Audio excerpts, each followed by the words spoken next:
Damos paso a Máximo Juan Pérez, delegado del rector para Empleabilidad y Alumni One de Universidad Autónoma de Madrid, quien dará la bienvenida a esta sesión. Buenas tardes y bienvenidos a esta segunda sesión del ciclo de conversaciones con Alumni One. Si hace 15 días iniciábamos esta iniciativa hablando de los retos del sector turismo, esta tarde, hoy 24 de junio, nos vamos a encontrar en un diálogo entre dos especialistas, un diálogo ameno, cercano, entre dos especialistas sobre un tema que nos ocupa y nos preocupa en la universidad y que yo diría que nos preocupa a toda la sociedad. Está en los medios de comunicación, que está en las preocupaciones diarias, que es el empleo, los cambios que el mundo del empleo, los procesos de selección, el tema del teletrabajo, la adquisición de competencias. Nos vamos a enfrentar como consecuencia de la crisis del coronavirus y en la época del post-COVID. Esta tarde tenemos el privilegio de contar con dos personas que van a dialogar, que nos van a compartir sus experiencias, sus visiones y sus reflexiones. Por una parte nos acompaña Pilar Jericó, que es alumni, se ha formado en la Universidad Autónoma de Madrid, es una especialista en temas de talento, de liderazgo y en proyectos de transformación de personas y de organizaciones. Una persona muy comprometida con la universidad y siempre que le pedimos su ayuda y su colaboración siempre nos la presta y buena prueba de ello es que esta tarde nos está acompañando. Muchísimas gracias, Pilar, por acompañarnos. Y también nos acompaña en esa conversación Luis López Sánchez. Luis López Sánchez es director de Recursos Humanos de Deloitte y es un especialista, como su nombre o como el cargo que ocupa, en materias de procesos de selección y en materias de recursos humanos. Luis López Sánchez es una persona que conoce muy bien la Universidad Autónoma de Madrid. Yo diría que forma parte de la Universidad Autónoma de Madrid. Deloitte forma parte de la Universidad Autónoma de Madrid por su colaboración permanente y desinteresada y comprometida en el día a día en la formación de nuestros estudiantes y también en muchos otros proyectos de la universidad, en proyectos de investigación y en otros proyectos que llevamos a cabo en la universidad. Muchas gracias, Luis, por acompañarnos también esta tarde y muchas gracias también por toda la colaboración que nos prestas en el desarrollo de nuestra función como universidad pública, como en la formación de nuestros estudiantes y de nuestra sociedad. Esta conversación va a estar moderada por Ana San Juan María, que es la responsable del Observatorio de Empleabilidad de la Universidad Autónoma de Madrid. Decía al principio que el tema de la empleabilidad, el tema del empleo, de la inserción laboral de nuestros estudiantes, de nuestras tituladas y nuestros titulados, es algo que nos ocupa y nos preocupa muchísimo en la universidad. Tenemos programas muy diversos. Uno de ellos es precisamente el Observatorio de Empleabilidad de nuestra universidad. En esa oficina se realizan los estudios, los informes de inserción laboral de nuestras tituladas y titulados desde hace muchos años, de grado, de posgrado, de títulos propios y de doctorado. Esos análisis, esos informes están a disposición de toda la comunidad universitaria y también en abierto para toda la sociedad para que puedan consultarlos y ver la evolución del empleo, la inserción laboral de nuestras tituladas y titulados. Esos informes nos ponen encima de la mesa información muy valiosa para mejorar nuestros planes de estudio. Por tanto, a quien no lo conozca, yo les animo a que entren en la página web del Observatorio de Empleabilidad para que conozcan esa información relevante. Y sin más dilación, yo voy a dar paso a Ana San Juan para que empiece la conversación, la moderación. Creo que tenemos una hora por delante, una hora que se nos va a quedar corta por toda la riqueza y todos los matices que van a surgir, pero estoy seguro que esta será una primera conversación y tendremos otras muchas conversaciones sobre este tema en el futuro. Muchas gracias a todos y bienvenidas y bienvenidos todos. Gracias. Muchas gracias, Máximo, y buenas tardes a todos. Bienvenidos a esta sesión. Primero de todo, quisiera agradecer la invitación de Alumni One para participar como moderadora dentro de este nuevo programa, Conversaciones con Alumni One, con un tema tan interesante y de tanta actualidad como el empleo, y sobre todo el empleo en la era post-COVID. A lo largo de una hora vamos a tratar de conocer los retos, los desafíos, la situación de determinados aspectos del empleo tras esta pandemia, pero de la mano de los profesionales, de los expertos en la materia. Como bien nos ha adelantado Máximo, contamos con la presencia de dos especialistas que nos podrán contar, compartir su visión sobre el tema. Concretamente, nos vamos a centrar en el teletrabajo, en las nuevas oportunidades de empleo y en los procesos de selección actuales en las empresas. Y para resolver estas cuestiones, esta tarde nos acompañan, como bien adelantado Máximo, Pilar Jericó y Luis López Sánchez, que paso a presentaros brevemente. Pilar es doctora en Organización de Empresas, es licenciada en Ciencias Económicas y Empresariales por la Universidad Autónoma de Madrid, con estudios de especialización en Harvard, en UCLA, en West Point, y es empresaria, escritora, conferenciante. Ha sido reconocida como una de las mejores conferenciantes españolas, con más de 500 conferencias en 13 países desde el 2001. Y es profesora en liderazgo y coaching en diferentes instituciones y escuelas de negocio. También lo fue en la Universidad Autónoma de Madrid. Ha sido reconocida como una de las top mujeres líderes en España en la categoría de pensadoras y expertas, y es pionera internacional en el análisis del talento y el impacto del miedo en las organizaciones y en las personas. Presidenta de la consultora VIAP, trabaja en el desarrollo del liderazgo, de la gestión del desarrollo del talento femenino y la innovación desde hace más de 15 años, dirigiendo proyectos en más de 300 compañías en Europa y en Latinoamérica. Como escritora ha publicado diversos bestsellers traducidos a 6 idiomas con más de 350.000 ejemplares vendidos. Es considerada también influencer en redes sociales, además de ser colaboradora habitual de diversos medios de comunicación como El País, Expansión, Radio Nacional y Televisión Española. Bienvenida, Pilar. Muchas Un gracias, placer tenerte Ana. esta tarde con nosotros. Muchas Y gracias. Luis López Sánchez, licenciado en Ciencias Económicas y Empresariales por la Universidad Pontificia Comillas, por ICADE, se incorporó a Arthur Andersen tras finalizar sus estudios universitarios en 1988. Desarrolló su carrera profesional en esta firma durante 9 años en el área de consultoría de negocios. En 1997 se incorpora como gerente de una institución del sector educativo y ya en el 2020 regresa a la anterior organización, ocupando en la actualidad la responsabilidad de director del área de recursos humanos, en funciones de captación y selección de nuevos profesionales de Deloitte. Bienvenidos a los dos. Bienvenido, Luis. Primero de todo, quisiera agradeceros vuestra amable participación en esta sesión. Y antes de empezar, quisiera explicar tanto a vosotros como a todas aquellas personas que nos están siguiendo la dinámica que vamos a seguir. En un primer lugar, vamos a abordar con Pilar y Luis los ejes que hemos planteado y posteriormente vamos a pasar al turno de preguntas, con aquellas que hayamos recibido por el chat durante la sesión. Por lo que os animo a que expongáis todas vuestras dudas y aquellas cuestiones que os surjan, pues aprovechando la presencia de profesionales en la materia. Y para ello, como ya os han comentado, el chat va a estar abierto desde el inicio de la sesión. Así que si os parece, vamos a empezar con el primer tema de la sesión. Yo os voy a formular un grupo de preguntas para que no se esté interrumpiendo en esta modalidad online, pero todas ellas llevan el mismo hilo argumental y así podéis tocar diferentes aspectos u otros que vayan surgiendo. Y este primer tema está centrado en el teletrabajo. ¿Qué opinión tenéis vosotros? ¿Ha venido para quedarse? ¿Se va a asentar una vez superada la crisis del coronavirus? ¿Creéis vosotros que las empresas están preparadas para asumir el desafío con el que parece que se puedan establecer nuevas relaciones laborales? Tal vez nos podáis indicar cuáles son las ventajas e inconvenientes que encontráis vosotros, tanto desde el punto de vista de la empresa, pero también del trabajador. Y por último, sería interesante que nos pudierais decir en qué sectores, en qué puestos, en qué ocupaciones va a estar más presente el teletrabajo. Y si os parece, empezamos este bloque por Pilar, ¿te parece? Muy bien, fenomenal. Bueno, pues lo primero de todo, muchísimas gracias por vuestra amable invitación. Yo le tengo mucho cariño a la Universidad Autónoma, estudié allí, me doctoré allí y fui profesora también allí. Así que estoy muy agradecida de poder compartir unos minutos. Así que muchas gracias por la invitación y tener la posibilidad de estar con Luis López, con Ana, con Máximo en esta conversación, pues es todo un placer. Así que gracias a vosotros y gracias a los que nos estáis escuchando, que es lo que hace que tenga sentido todas estas sesiones. Bueno, pues vamos a comenzar con la primera pregunta que nos hacías, Ana. ¿El teletrabajo ha venido para quedarse? Pues yo creo que sí, ha venido para quedarse. Mira, antes de que empezara la crisis, España, según Eurostat, que ya sabéis que es una de las fuentes de información más interesantes, indicaba que España estábamos en el 4% de trabajadores que teletrabajaban desde su casa. O sea, estábamos en un 4%. Y en la época del confinamiento, pues la mayor parte, al estar confinados, hemos estado teletrabajando. Por lo tanto, la cifra ha aumentado considerablemente.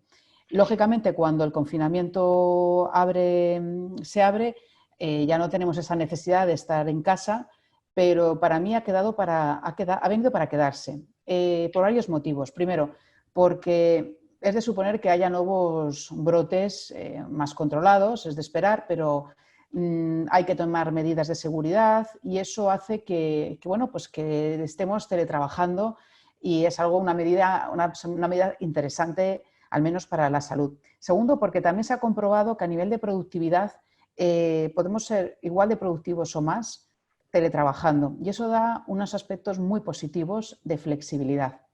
Es verdad que no todo es una panacea, sobre todo los que tenemos niños pequeños, que por cierto aprovecho para decir que probablemente mi hijo aparezca y saludará a la audiencia, suele hacer siempre, o sea que ya lo adelanto, y eso hace que el reto del teletrabajo para los que tenemos hijos pequeños, y imagino que hijos un poco más mayores, pues es un poquito más complicado. Pero yo le veo oportunidades, le veo sobre todo muchas oportunidades, porque hace algo que es dar flexibilidad en nuestra forma de trabajar.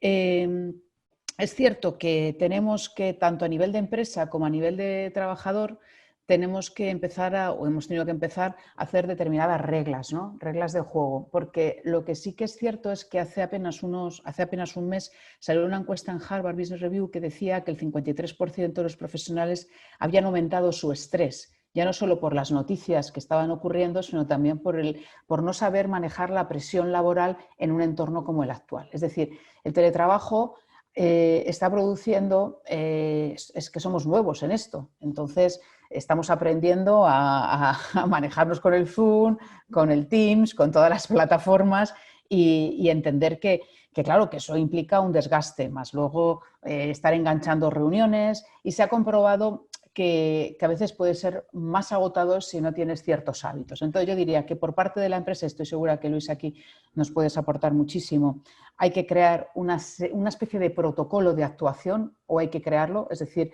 ceñirte a las horas como hacíamos un poco antes, pero ahora siendo un poco más estrictos, no plantear reuniones cuando estamos fuera de hora, hacer reuniones mucho más breves, más concisas. Yo recuerdo que, por ejemplo, cuando yo trabajo mucho, claro, yo trabajo en el tema de la consultoría, de liderazgo y de transformación, y una de las técnicas que utilizábamos para agilizar el tiempo de reuniones en algunos casos era que las reuniones fueran de pie, ¿no? Porque hay algunas empresas que las reuniones son como eternas, ¿no? Entonces, que se hacen de pie, pues bueno, como que pues yo creo que algo parecido tiene que ser con el teletrabajo y las reuniones que tenemos, ser mucho más concisos, ¿no? Y no caer en algo que ahora parece que ha ocurrido, sobre todo se ha visto mucho en multinacionales, ¿no? La reunionitis virtual, ¿no? O sea, todo el mundo está enganchado y como estás en tu casa, pues oye, se supone que tienes posibilidad, ¿no?, de poder hacerlo. Hay que saber controlar eso y reducir el tiempo y saber que hay que estar en reuniones cuando realmente implique una toma de decisión y cuando no se puede hacer de otra manera, que es leyendo un mail o de cualquier otra forma. Es decir, hay que crear ciertos protocolos a nivel de empresa y a nivel de persona, ¿no? Tener ciertos trucos, vida personal, vida profesional, generar nuevas interacciones más allá del online y por supuesto, yo personalmente soy muy a favor del teletrabajo, pero en su medida, o sea, soy a favor del teletrabajo, he teletrabajado desde mi casa durante muchos años, yo he escrito varios libros y no los he escrito desde otro lugar que no sea mi casa. Entonces, pero eso requiere flexibilidad, requiere que las empresas se orienten a resultados y no al tema del tiempo, de la hora, y requiere, por supuesto, ver la parte amable, que es el ahorro de los costes de no tener que estar trasladándonos a lugares. Y eso, por supuesto, desde mi punto de vista, no significa que solo teletrabajemos, porque el contacto humano, la cercanía, las reuniones, la posibilidad de sentirte parte de un grupo, pues, oye, si no estamos confinados, eso hay que recuperarlo, desde mi punto de vista, ¿no? Por lo tanto, diría, sí, ha venido para quedarse, evidentemente no, en el porcentaje en el que hemos trabajado cuando estábamos confinados. Hay que crear ciertos protocolos, tanto a nivel de empresa como a nivel individual, nosotros también a nivel personal, poner también nuestros límites, pero para mí es un cambio muy importante y es como diría Cumbres, como he escrito tesis doctorales, lo hemos tenido que poner siempre, en la estructura de las innovaciones científicas, esto ha sido una revolución, ha sido un salto y creo que está para quedarse, sin duda. Y en tu caso, Luis, ¿qué opinión tienes sobre todos estos aspectos? Tienes el micrófono. Unas de las nuevas competencias digitales que tenemos que manejar, el mute, la cámara, etc. Antes de complementar o de opinar sobre lo que comentaba Pilar, yo quería pedir un par de disculpas a la audiencia. En primer lugar, para bajar las expectativas de Máximo. Tenemos aquí a un experto, no sé qué, y luego para sacar, explicar cuál fue mi error. Y mi error fue que cuando recibí la invitación muy amable de la Universidad Autónoma de Madrid para este coloquio, lo leí en diagonal y vi que era un webinar con Pilar Jericó. Y dije, vale, yo me apunto, pero yo me apuntaba como participante, pero no como... Ay, perdonar, pero acaba de entrar una abeja en mi casa. Estas cosas ocurren en el directo. Sí, en el directo. Con lo cual, nada, muy honrado de poder acompañaros esta tarde bueno, intentaremos dar la talla que comentaba Máximo y sobre todo con la ponente que tenemos hoy, que es de muchos quilates. Yo también estoy convencido de que el teletrabajo está para quedarse. Lo que ocurre es que sí me gustaría matizar alguna apreciación de qué entendemos por teletrabajo. Porque, bueno, yo durante todas estas semanas he oído hablar de, es que trabajo desde casa. Dices, bueno, eso es teletrabajo. Y dices, no, es distinto. Trabajo desde casa. No es un trabajo en remoto que esté planificado donde yo me organizo, sino que tengo que estar conviviendo por necesidades obvias que hemos tenido con mi familia, con mis hijos, ayudándoles a hacer los deberes, a bajar los materiales de la plataforma, intentando compartir los recursos que teníamos en casa de ordenadores, impresoras y demás con el resto de la familia que también tenía sus obligaciones, etcétera, etcétera. Y eso es una situación distinta. Otra matización es de lo que decía Pilar, ¿no? De la reunionitis virtual. Bueno, como estás en casa... bueno, pero es que no estoy disponible, es que estoy en otra reunión, en otra actividad, me he planificado para hacer otra cosa, no me voy a enganchar a esta reunión porque sí, ¿vale? Y otra disquisición es una que leía, yo no sé si fue esta semana, a principio de semana o finales de la semana pasada, de teletrabajar desde la oficina. Y dices, anda, ¿y eso cómo es? Pues eso es que cuando hay una reunión en la que se requieren bastantes personas, como hay que cumplir esa distancia mínima de seguridad social, no hay salas, a lo mejor lo suficientemente grandes las empresas para que todas las personas estén reunidas en una habitación, en una sala, y que además no tengan que estar gritando por la distancia que hay entre unos y otros. Con lo cual se da la paradoja de que estás enganchado al Zoom o al Teams en tu propia oficina, hablando con tu compañero que está en el despacho de al lado o al otro lado de la planta. Entonces, sí estoy convencido de que ha venido para quedarse.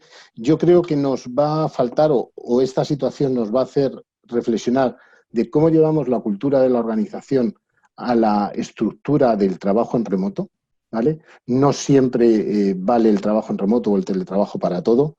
Yo creo que tenemos que aprender a teletrabajar, ojo, y a pesar de haber estado 3 meses en esta situación de alarma confinados, eso no quiere decir que hayamos aprendido a teletrabajar. Hemos dado un salto enorme, como decía Pilar, de pasar del 4% al no sé cuántos por ciento y ser expertos ya en el manejo de Zoom, Teams y dar más herramientas, pero tenemos que acostumbrarnos a qué actividades pongo a primera hora de la mañana, para qué en concreto puedo dedicar un día o varios días de mi jornada a teletrabajar, a trabajar en remoto, qué actividades son las imprescindibles o las que aportan valor trabajando en remoto, trabajando desde casa o desde algún hub o yendo a la oficina. Estoy absolutamente convencido de que vamos a echar muy en falta las relaciones sociales y eso puede traer el riesgo de que perdamos parte de la esencia de las organizaciones, parte de la cultura, con lo cual ese nuevo marco de actuación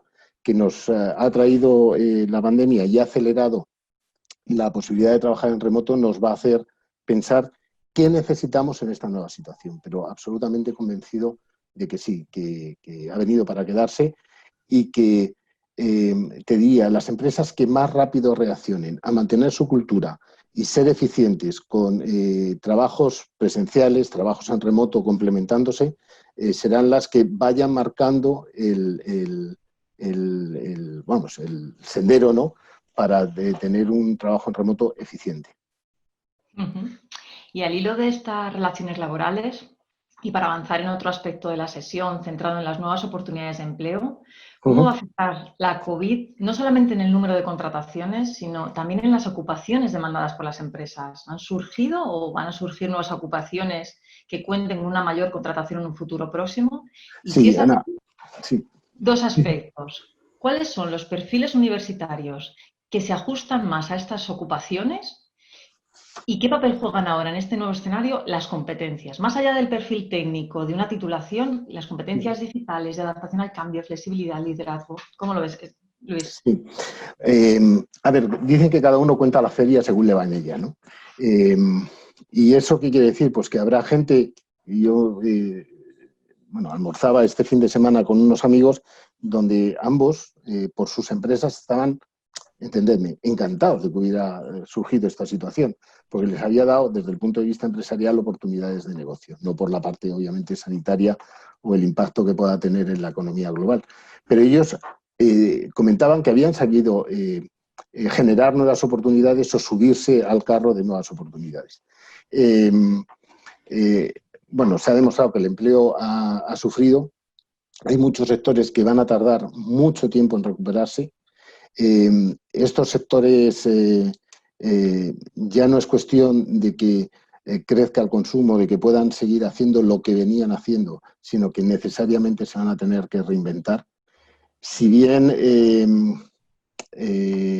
es cuestión de poder, y nunca mejor dicho, transformarse. Transformarse es reinventarse, buscar nuevos espacios donde puedas generar valor con tu conocimiento, ¿vale? Y entonces, en este sentido, los famosos entornos VUCA de los que estábamos hablando, los volátiles, inciertos, etcétera, etcétera, lo que nos han demostrado es que la realidad supera la ficción. Por mucho que dijéramos que esto es una carrera, no, es que cuando pasa, hay gente que cuando llueve, sabéis, ¿no? Que cuando llueve o se moja o vende paraguas. Pues con esto lo mismo, hay gente que es capaz de reinventarse y buscar nuevos espacios, nuevas oportunidades, y van a ver en esta crisis una oportunidad, ¿vale? ¿Cuáles son los perfiles que van a salir beneficiados de esta situación o con esta nueva situación? Pues fíjate, curiosamente, algunas de las profesiones que no diría que estábamos mal valorando o minusvalorando, pero nos hemos dado cuenta que son imprescindibles y todos somos conscientes de los sanitarios, del personal de limpieza, de las empresas de distribución, de aquellos que a lo mejor estaban escondidos, por decirlo así, funcionaban las cosas y nos hemos dado cuenta que ahora son imprescindibles. Por ejemplo, los agricultores, por ejemplo, los transportistas, ¿no? Pero más allá de estos trabajos que son difícilmente teletrabajables, ¿vale? Yo creo que van a surgir un montón de empleos, van a seguir surgiendo un montón de empleos donde el conocimiento técnico va a ser fundamental. Con lo cual, todas las famosas titulaciones STEM van a seguir siendo muy demandadas. Muy demandadas. Y a mí, personalmente, la preocupación es que no solo es tecnología, no solo son las famosas competencias digitales, sino yo apelaría también un poco a esas competencias, no sé llamarlo clásicas, ¿no? Los famosos saberes, quereres y poderes, ¿no? La actitud, la pasión, el gusto por el trabajo bien hecho y un montón de competencias que tenemos ahí, pues no sé, el trabajo en equipo, pero ahora entendiéndolo como trabajo de equipo colaborativo, coworking, saliendo mucho más de ese espacio físico casi que marcaba la oficina o el centro de trabajo. Capacidad de comunicación. Vamos a seguir pidiendo capacidad de comunicación, va a ser relevante y muy diferencial el tener una buena capacidad de comunicación, pero es una capacidad de comunicación en muchos casos en entornos digitales, con lo cual tanto la forma como los canales van a ser distintos. Es fundamental la capacidad de aprendizaje, el famoso reskilling o upskilling, ¿no? ¿Por qué? Porque esto nos ha demostrado que necesariamente vamos a tener que seguir aprendiendo en la cresta de la ola, ¿no? Y a mí me gustaría incluso terminar y dejar el balón botando para el siguiente tema, que seguro que Pilar nos ayuda, y es el tema del liderazgo. entendiendo un liderazgo que no es un liderazgo jerárquico, impositivo, sino que es, no sé si sería un liderazgo 360, donde cada uno puede ser un influencer, una persona con una capacidad de influencia, con capacidad de inspirar a otros, con ser modelo de referencia, que ahí hay un camino por descubrir, no solo en los jefes, en los líderes, entendidos como las personas con más responsabilidad dentro de las organizaciones, sino también en esos nodos de la red, en una organización cada vez más redárquica, ¿no? Pilar, ¿qué opinas? Bueno, Luis, primero que me encanta escucharte y aprender, que además tienes una experiencia fabulosa, una de las empresas que más contrataciones además hacéis a lo largo de los años, ¿no? A ver, nuevas oportunidades de empleo y luego liderazgo, si os parece. Yo creo que va a haber, estoy totalmente de acuerdo contigo, en el sentido de que va a haber, va a sufrir el empleo, eso no cabe duda. Sobre todo creo que esta crisis después del verano se va a notar mucho más, pero también creo que vamos a salir antes de la crisis anterior. Yo en eso soy muy optimista. ¿Y qué oportunidades de empleo hay? Por supuesto, todo lo relacionado con la tecnología. Todo lo relacionado con la tecnología, porque la digitalización de las empresas, que ya se venía hablando, ahora mismo es una obligación que está en absolutamente todas las agendas de la alta dirección. Eso, por lo tanto, todo lo relacionado con la tecnología. Y no solo son las carreras, como decías, STEM, sino además la parte desde cada uno de sus perspectivas, ¿no? Pues los abogados, conocer bien todo el tema jurídico de la parte de tecnología relacionada con tal. Los que hemos estudiado empresas o ADE, todo lo que tiene que ver la parte de tecnología, es decir, tecnología en su conjunto y todas las variables que eso tiene. La parte comercial, los comerciales, hay que vender. Y eso va a ser una función que se va a demandar y se va a seguir demandando y ahora con mucho énfasis, ¿no? Y yo diría que para las personas que nos estáis amablemente escuchando, que el tiempo siempre es el valor y el recurso escaso y la atención, así que gracias también a los que estáis ahí, permitirme una pequeña reflexión. Y es que, ¿dónde yo puedo reinventarme? Decía Luis, hay que reinventarse. Estoy de acuerdo completamente. Muchos trabajos hay que reinventarse. ¿Cómo nos podemos reinventar? Yo quiero compartir con vosotros 3 claves muy sencillitas que lo cuento en mis artículos y os animo, lo voy a subir esta semana a las redes sociales, momento de publicidad por si queréis seguirme en redes sociales, lo voy a colgar. Y básicamente es las 3 preguntas que tienes que hacerte, ¿no? Cuando tienes que reinventarte es ¿qué es lo que te gusta? ¿Qué es lo que te mueve? ¿Cuál es tu pasión? Ese es un punto fundamental, porque detrás del éxito de la gente siempre hay una persona apasionada que cree en lo que hace, sea lo que sea, ¿de acuerdo? Eso es un punto fundamental.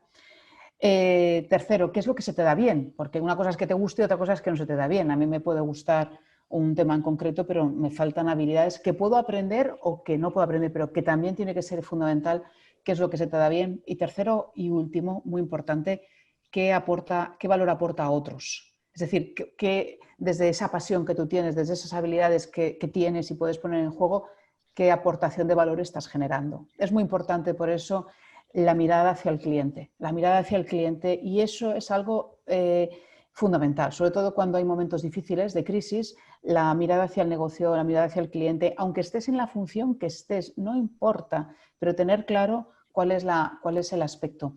Por lo tanto, va a haber posibilidades, hay que reinventarse en muchas funciones, hay que saber venderse, eso es muy importante porque vamos a competir, tenemos que saber poner en valor, y eso que nuestra cultura española nos da mucho pudor, se nos da fatal comparado con la estadounidense, pero hay que saber venderse, hay que poner en valor lo que estamos haciendo, teniendo en cuenta cuál es nuestra pasión, qué es lo que se nos da bien y aportar valor. Y luego otras funciones curiosas que también van a surgir es que el acompañamiento individual va a ser muy importante. Por eso todo lo que tiene que ver con coaching, que hay muchísimo coaching ahora, pero en algunos países que están saliendo antes de la crisis, por ejemplo en Asia, se está comprobando que ha habido un repunte de petición de acompañamientos, ¿no? Y relacionado con eso, mentoring, que está aquí Teresa, porque hemos hecho con la Universidad Autónoma de Madrid una certificación precisamente en mentoring, que lo podéis encontrar en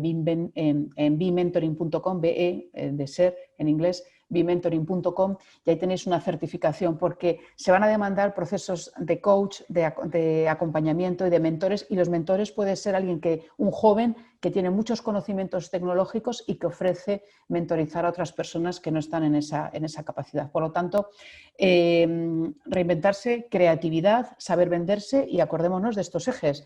¿Qué es lo que a mí me gusta, mi pasión? ¿Qué es lo que se me da bien? Claro. Y tercero, ¿qué es lo que valoran otros de mi trabajo, ¿no?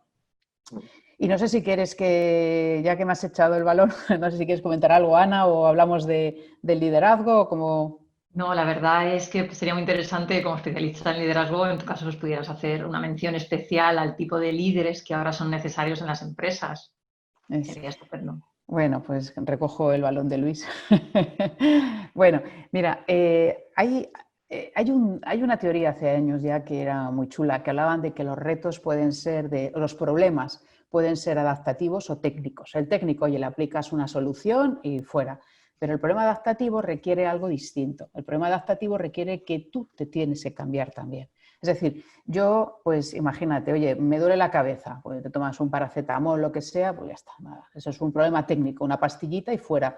Pero si tienes un problema del colesterol, por ejemplo, por utilizar una metáfora de salud, pues probablemente no sea solo tomarte una pastilla, sino también sea cambiar tus hábitos de comida, etcétera. Eso es un problema adaptativo. Bueno, pues ahora mismo la crisis nos ha enfrentado a un problema puramente adaptativo, donde no solo tenemos que incorporar nuevos protocolos, que hemos estado hablando algo de ello, sino que los líderes tienen que cambiar, tenemos que cambiar nosotros. Si no cambiamos nosotros, no se produce la transformación. Ahora mismo tenemos que poner énfasis en el liderazgo transformador, es decir, aquel que facilita a una velocidad, porque está todo muy rápido, a una gran velocidad, o una velocidad adecuada al menos, facilitar impulsar el cambio hacia nuevos negocios, nuevos resultados, etcétera, ¿no? El liderazgo, al fin y al cabo, es crear contextos donde las personas quieran dar lo mejor de sí mismas. Esos contextos, además, si son virtuales, requiere que el líder tiene que empezar a trabajar en temas en remoto. ¿Y eso qué significa? Algunas claves, porque a mí me gusta siempre dar como claves sencillitas, ¿no? Estar muy cerca del cliente, fundamental. Esto ahora mismo está grabado en sangre. O sea, el cliente, el negocio es crucial porque, excepto algunas personas que mencionaba antes Luis, la verdad es que la mayor parte de las empresas se ven un poco afectadas, un poco o bastante afectadas por toda esta pandemia, ¿no? Luego el líder tiene que tener una mirada de águila y una mirada de halcón. Mirada de águila, la mirada conceptual, y luego halcón, meterte en los detalles. Yo estoy viendo algunas compañías que han tenido algunos problemas porque sus jefes, sus líderes, han tenido una mirada muy amplia, sabían por dónde tenían que ir, pero les ha faltado luego tener la capacidad de centrarse en remangarse, en ver costes, en los detalles, ¿no? Por lo tanto, tenemos que tener casi la gestión de las polaridades, ¿no? ¿De qué miro? ¿El bosque o los árboles? Por los dos. Hay que mirar los dos. Sobre todo en momentos de cambio como los actuales, hay que mirar los dos. Esto es el mundo de las polaridades. No es ni una cosa ni otra. No es ni el largo plazo ni el corto. Es el largo plazo y el corto plazo. O sea, hay que cambiar el O por el I. Es el I. Hay que gestionar. Y esto es lo que implica lo que decía la transformación. Otro tema importante, dos ideas más, porque Luis puede aportar, y además aquí tenéis además desde Deloitte tenéis unos estudios magníficos que a mí me encantan, que yo soy fan vuestra de vuestros estudios, pero dos ideas más. Lo que nos ha hecho la pandemia es tocar la vulnerabilidad de todos, lo que decías, oye, en casa, que vengan los niños mientras estás en una conferencia tal, pues ya estamos todos acostumbrados, ¿no? Entonces, es interesante que esa vulnerabilidad que nos ha tocado a todos, que lo hemos pasado mal, unos mejores, otros peores, pero en general no ha sido agradable, ni mucho menos, tener la capacidad de cercanía. El liderazgo, insisto, crea contextos donde la gente quiera dar lo mejor de sí misma. Eso hace un líder.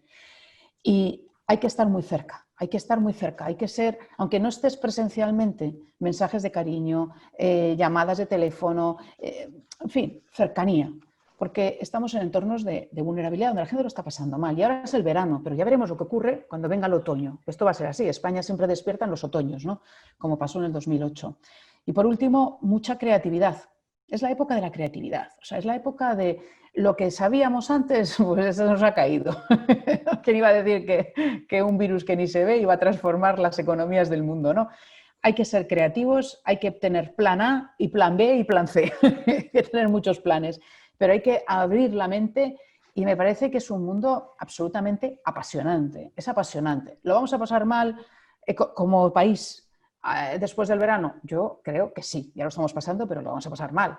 Pero cualquier crisis es una oportunidad si sabemos transformarnos. Y esa transformación es abrir mente muy cerca del negocio, la capacidad de las polaridades, esa mirada de águila de halcón, muy cerca de cercanía con nuestra gente, la vulnerabilidad y, por supuesto, el plan A, plan B y plan C y todos los planes con la creatividad. Y por último, y ya para terminar, el liderazgo no son los jefes, o las jefas. Los liderados es cualquiera de nosotros que da un paso adelante. Yo acabo de terminar hoy una reunión que tenemos de un proceso de transformación cultural con una empresa muy conocida. Acaban de contratar a un chaval nuevo que era el segundo día y ha sido el portavoz del equipo que estaban sus jefes.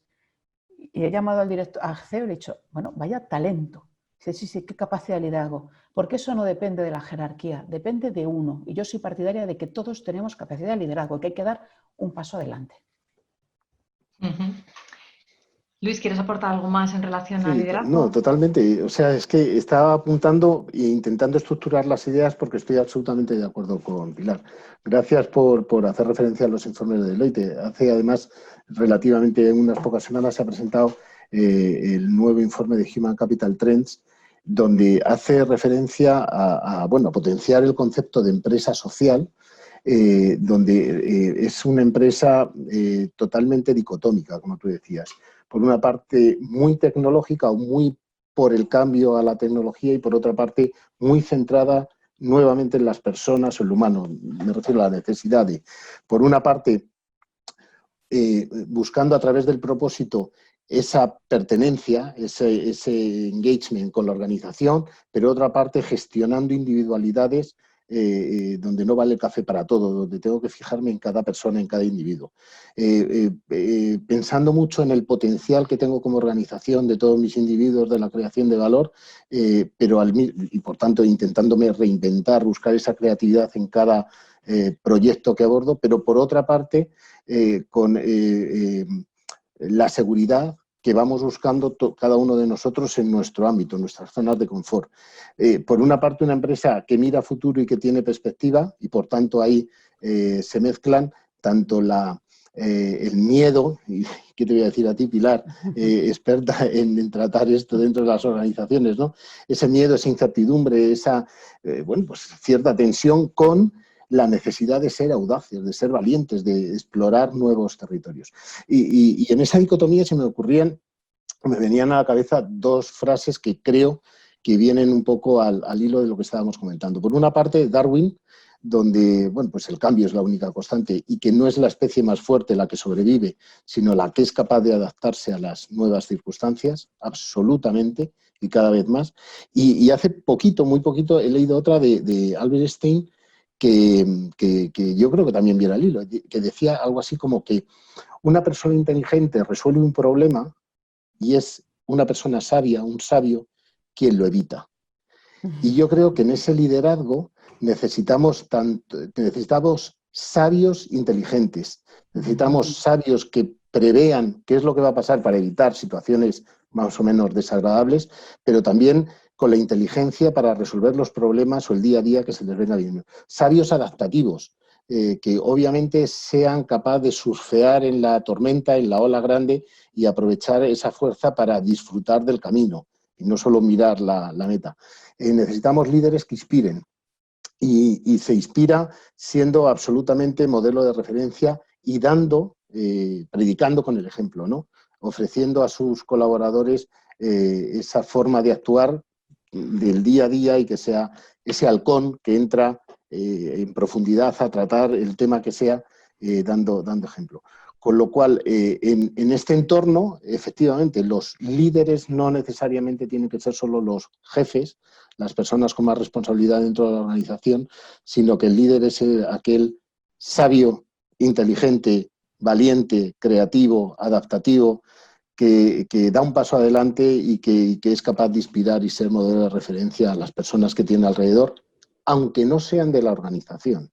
Y ahí estamos hablando de todos los stakeholders, que muchos de ellos dicen, no, yo trabajo o estoy vinculado a la autónoma, no siendo personal de la autónoma, sino sintiéndose autónoma. Por ejemplo, quien dice autónoma dice Deloitte, dice VIAP, o dice Ferrovial, o dice Banco Santander, ¿no? Cualquier organización.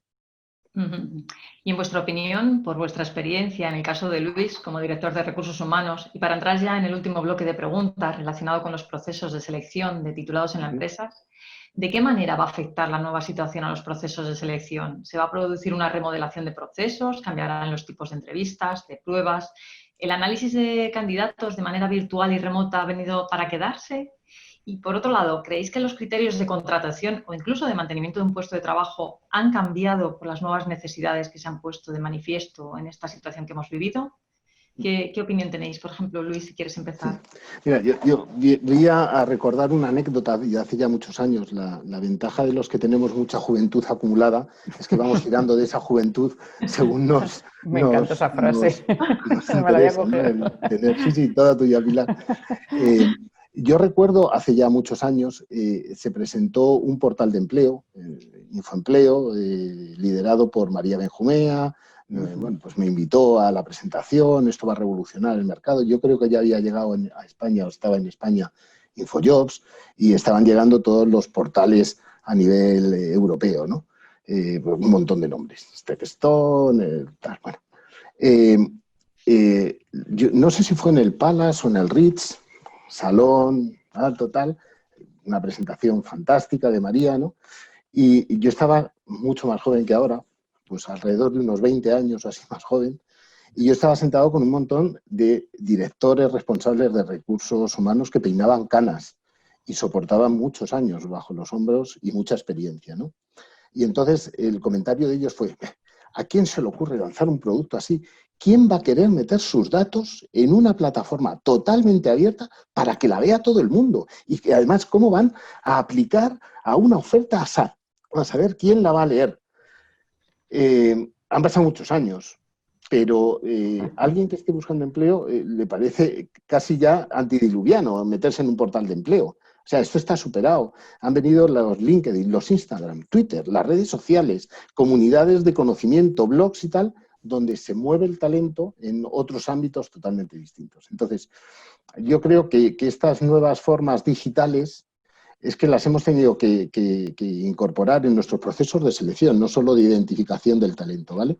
Porque teníamos un compromiso con un montón de personas que estaban en medio del proceso de selección y sin saber todavía si íbamos a tener oportunidad de incorporarlas o no, queríamos finalizar su proceso.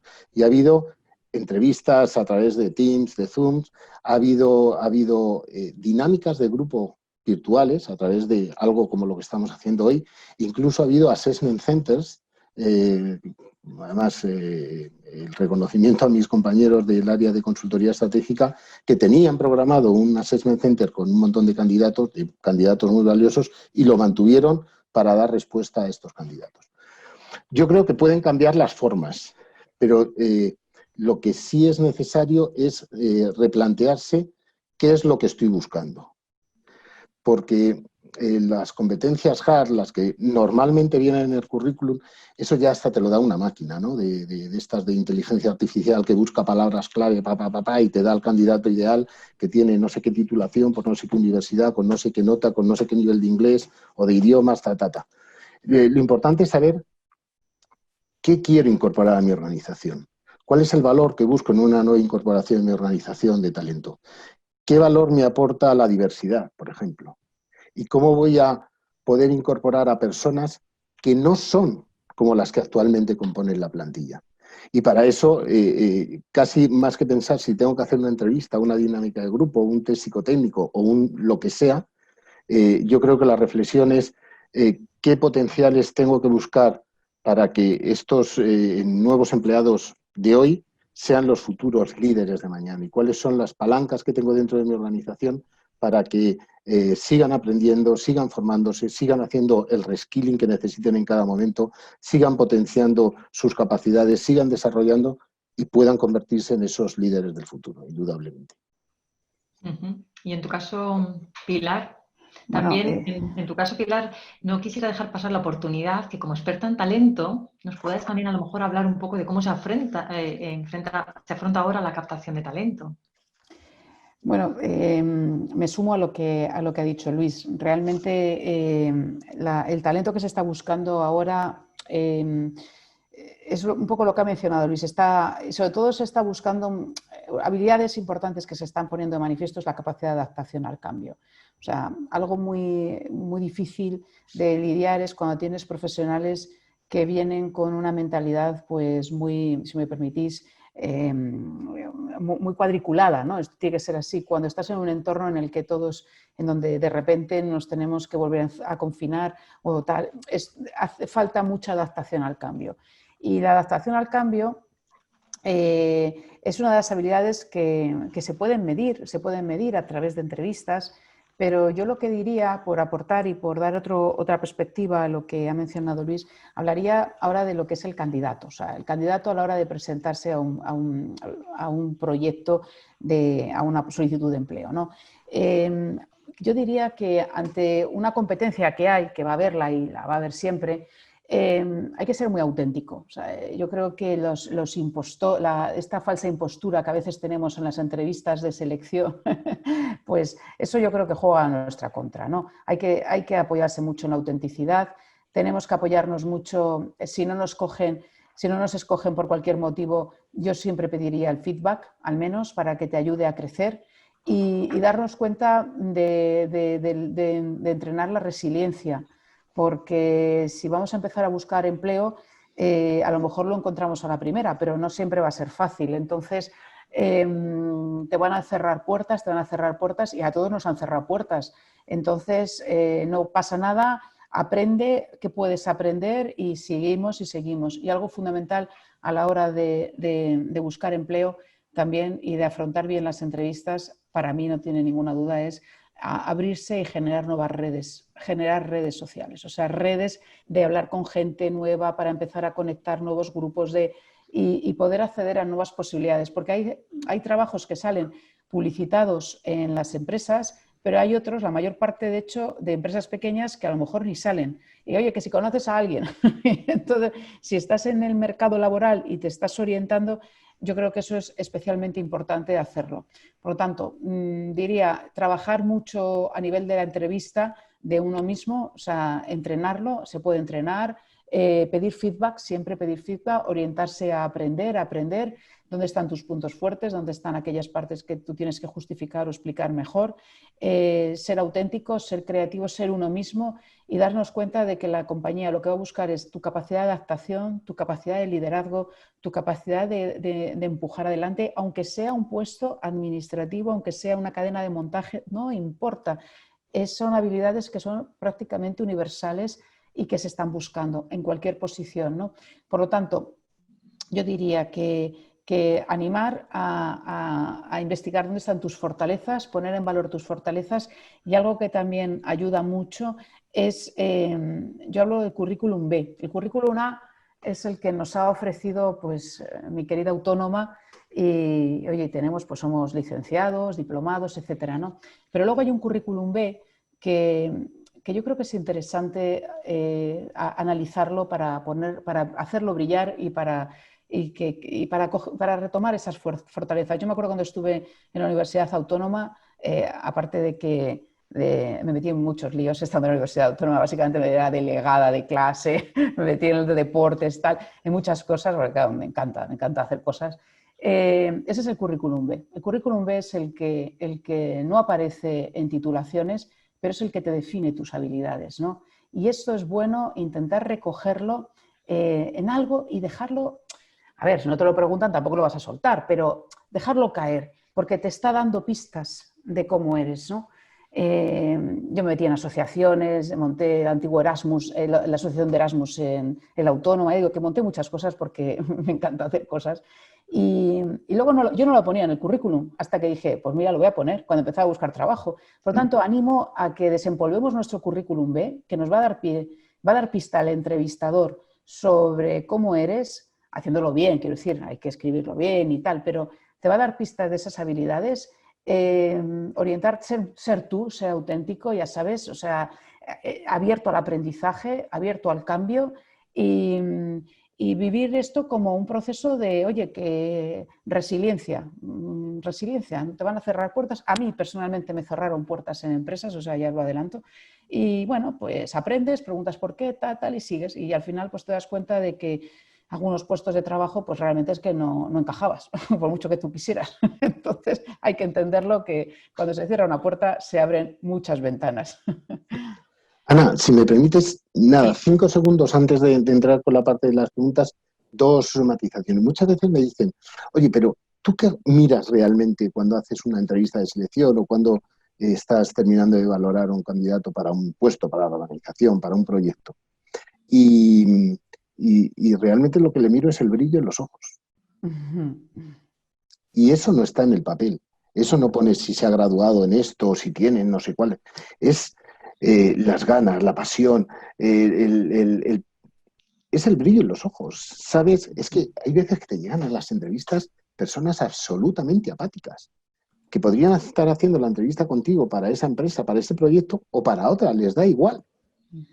Eso no es venderse, eso no es aprovechar el momento de la verdad. Por lo tanto, tienes que ir a comerte el mundo con ese brillo en los ojos, con esa energía, con ese positivismo.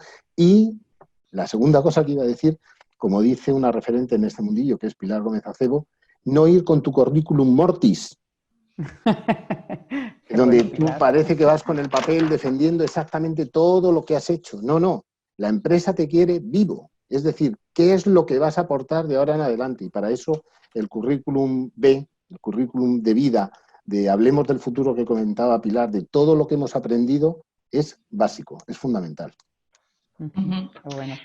Realmente estamos obteniendo muchísima información muy interesante sobre teletrabajo, competencias, perfiles, pero hay otros aspectos que también preocupan a aquellas personas que nos están siguiendo en esta sesión, por lo que vamos a cederles a partir de ahora virtualmente la palabra. Abrimos el turno de preguntas, por ejemplo, con esta primera, os la leo literalmente. ¿Cómo se puede fomentar o crear el sentimiento de pertenencia en empleados que se incorporan en esta situación a distancia? ¿Cómo lo veis vosotros? Okay.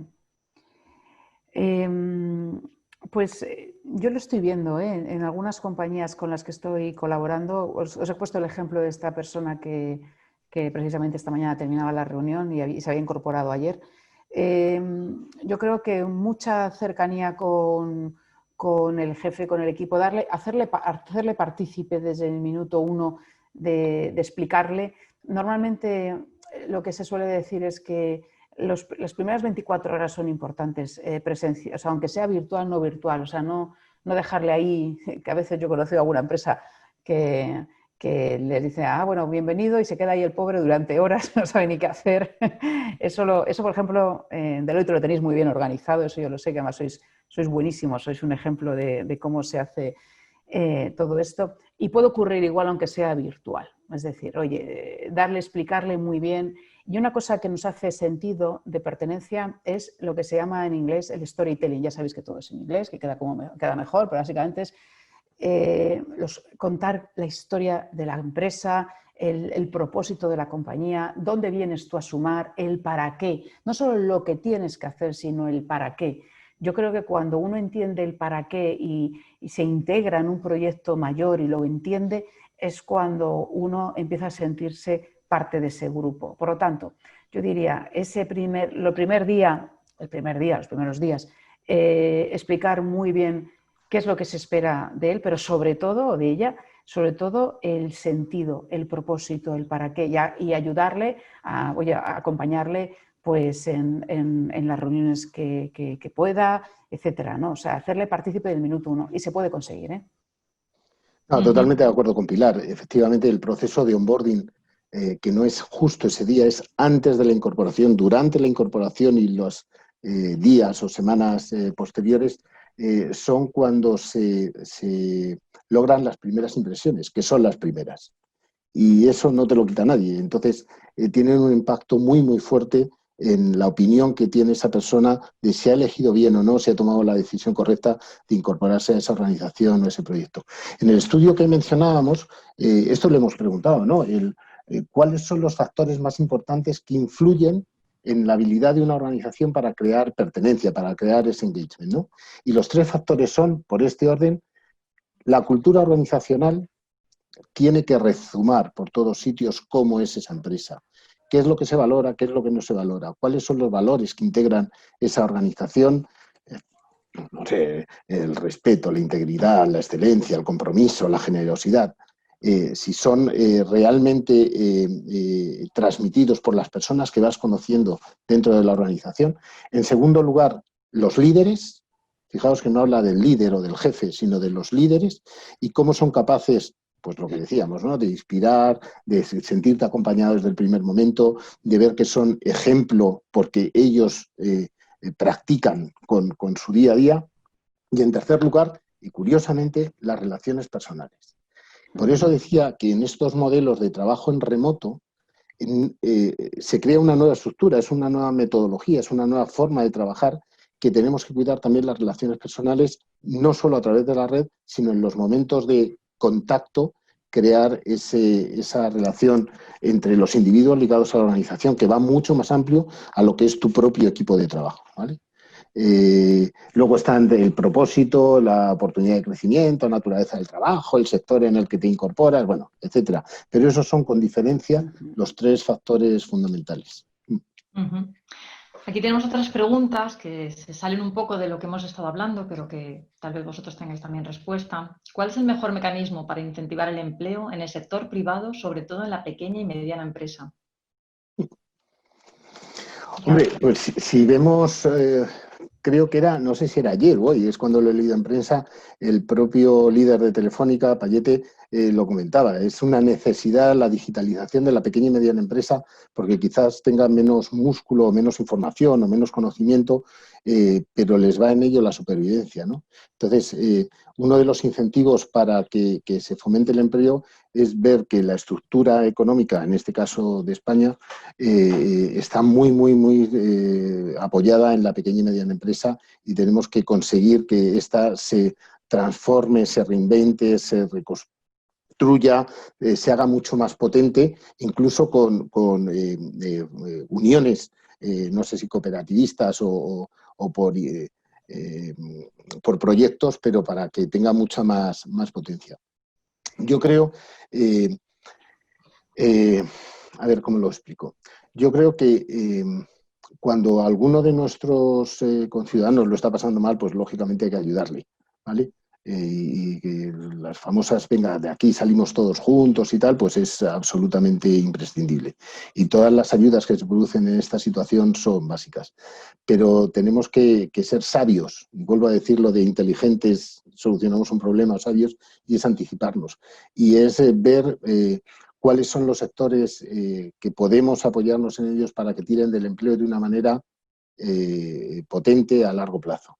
Y el turismo no lo podemos dejar atrás, pero hay que apostar por otros sectores que dan un empleo, me da la sensación de mucho más valor añadido, mucho más potencial a la hora de atraer ese talento. Que seamos también foco de atracción de talento para tener mejores condiciones, sí, indudablemente.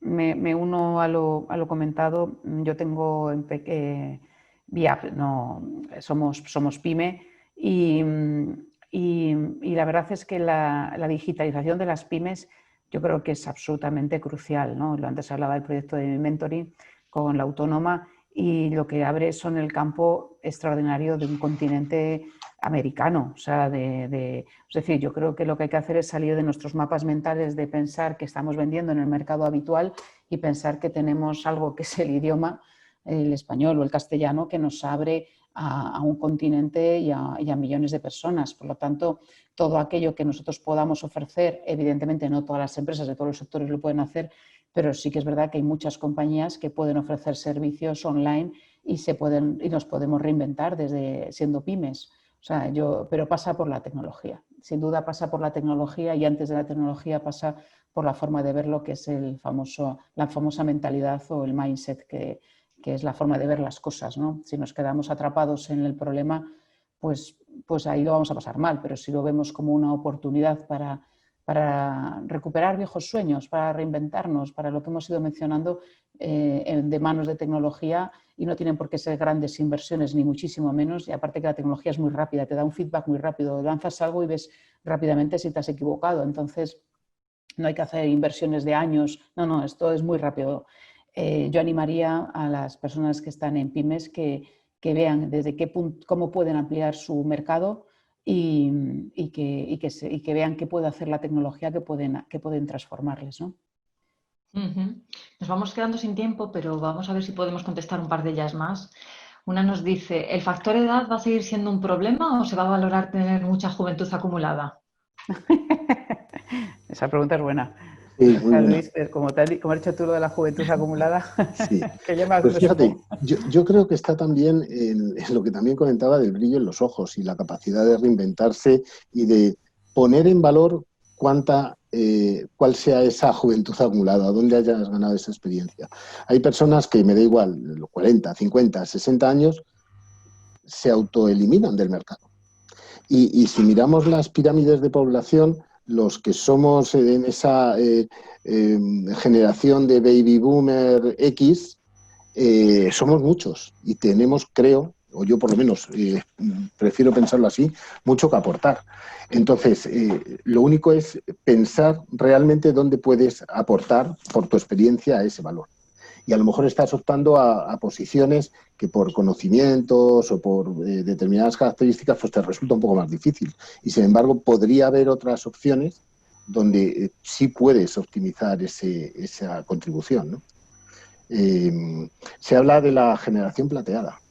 Se ha hablado de los baby boomers, de los X, de los millennials, de los Z. Ahora hablan también de los perennial y ahora también de la generación plateada. Y yo creo que la generación plateada tenemos mucho todavía que decir.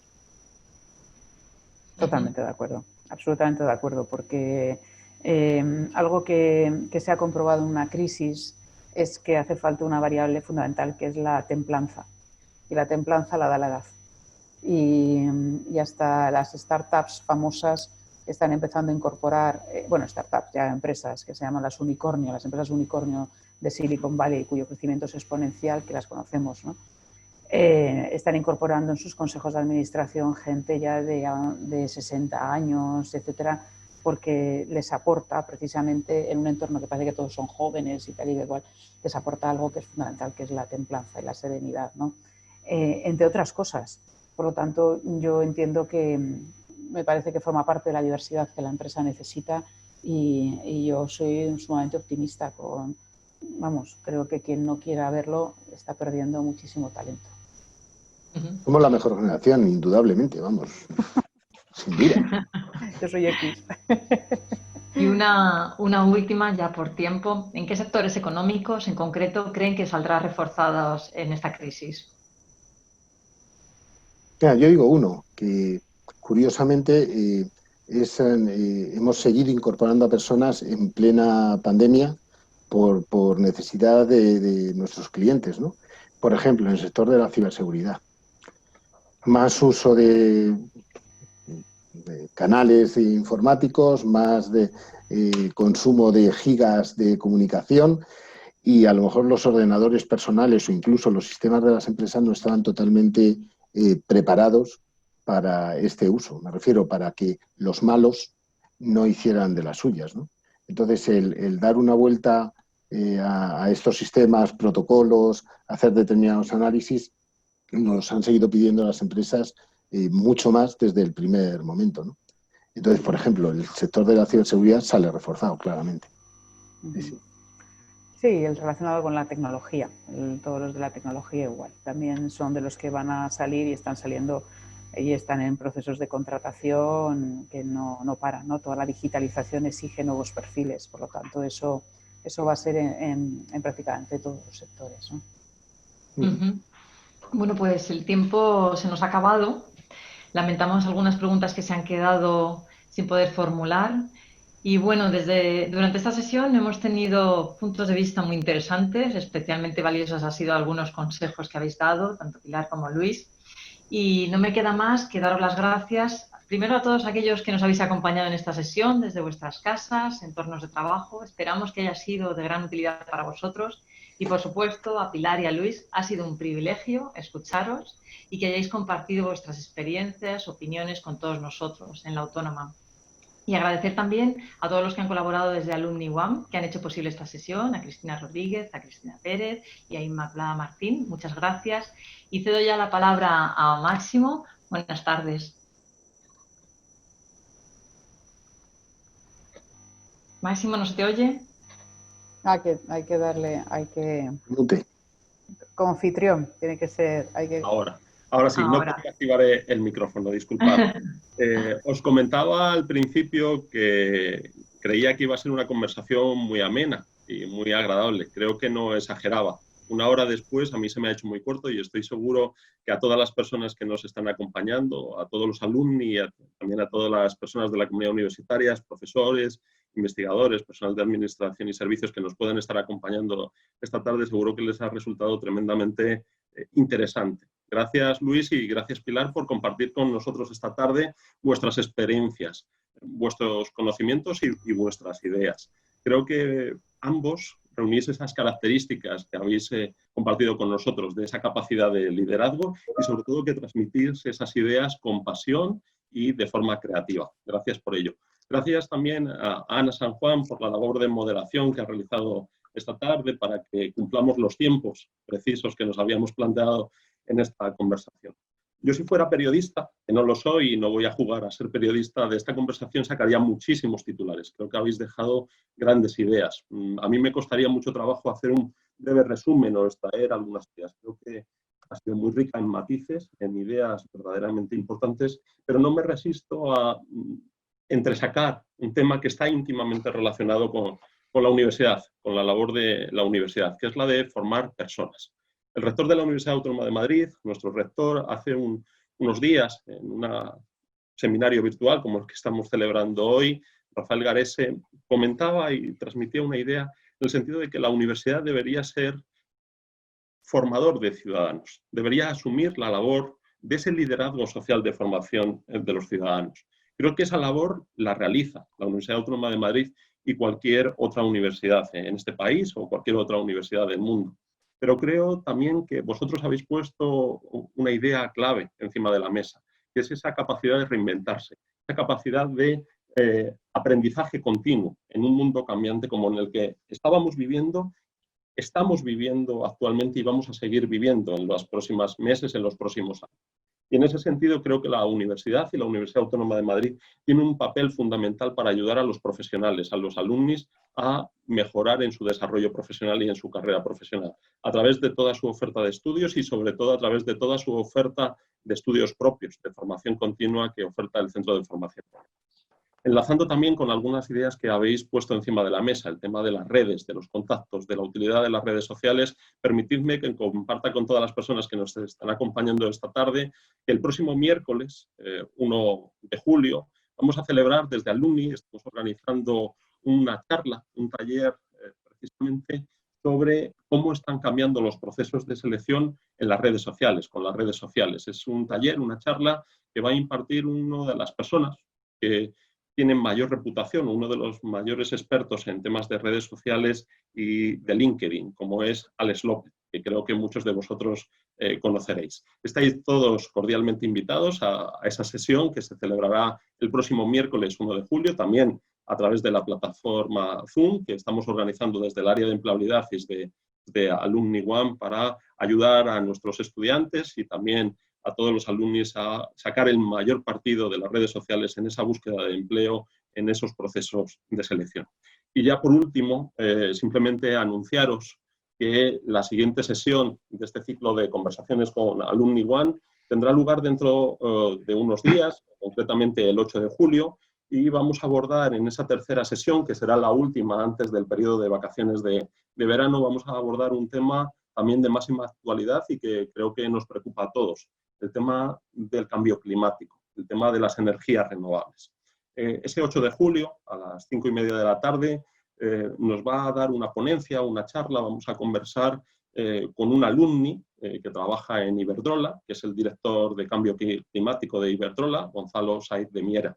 Y para moderar esa charla, esa ponencia individual de Gonzalo Saiz de Miera, nos va a acompañar el profesor José Ramón Ares. José Ramón Ares es profesor de la Facultad de Ciencias y es coordinador del máster en energías renovables y combustibles del futuro.